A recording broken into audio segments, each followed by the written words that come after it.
আসসালামু আলাইকুম। আজ ময়মনসিংহে দেখলাম একজন ডিআইজিকে অসহায়ের মতো পরিস্থিতি ট্যাকেল দিতে। প্রশাসনের যখন মেরুদণ্ড ভেঙে যায় তখন প্রশাসনিক কর্মকর্তারা এরকমই হয়। যারা মেরুদণ্ড সোজা করে চাকরি করতে পারবেন না, আমার মনে হয় তাদেরকে এই ধরনের পদে না থাকাটাই শ্রেয়। কি ঘটেছিল আজকে ময়মনসিংহ ডিআইজি অফিসে?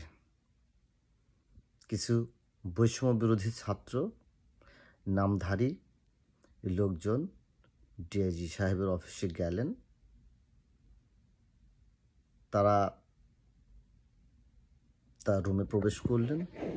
সেই রুমে প্রবেশ করাতে তাদের কোনো অনুমতি ছিল কিনা আমি জানি না, তবে দেখলাম ভিডিওতে যা দেখলাম দু একজন পুলিশ সঙ্গে ছিল।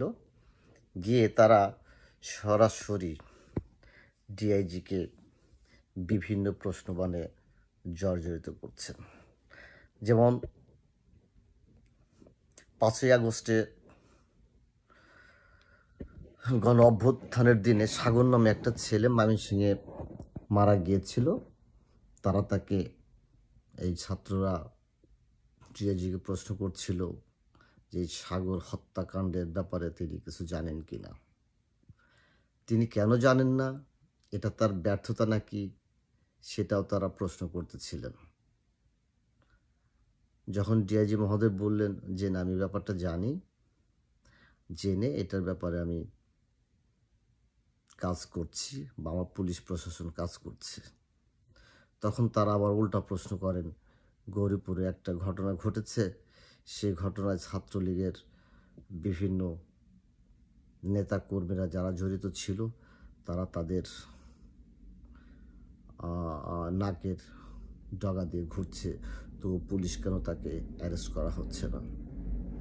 যা হোক, এমন এক পর্যায়ে বৈষম্যবিরোধী ছাত্র আন্দোলনের একটা নেতা সম্ভবত, তাকে শোনা গেল, আপনি কেন শুক্র এবং শনিবারে স্টেশন লিভে যাচ্ছেন?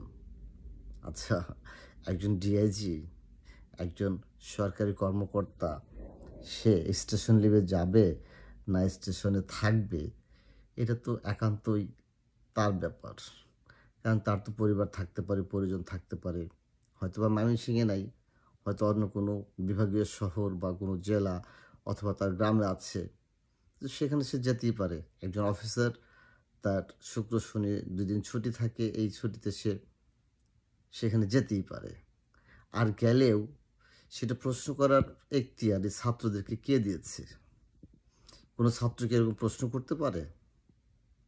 বলছিল যে ডিআইজি মহোদয়কে বলছিল যে আপনি কেন শুক্র এবং শনিবার স্টেশন লিভে যাচ্ছেন?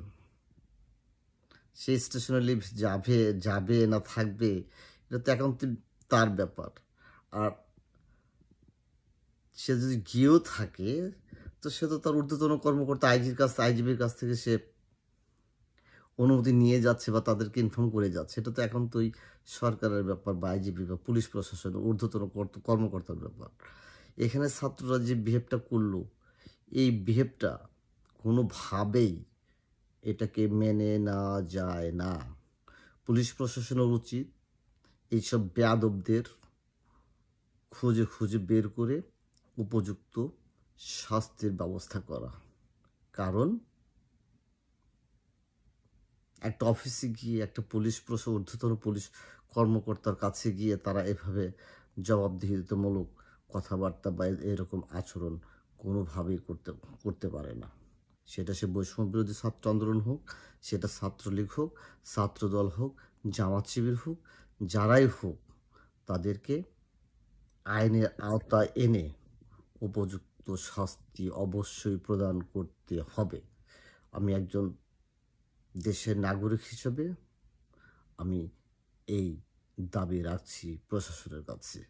ছাত্রদের এরকম বেপরোয়াপনা কোনোভাবেই মেনে নেওয়া যায় না।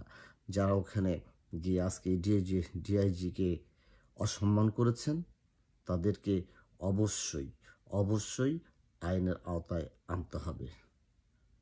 ধন্যবাদ।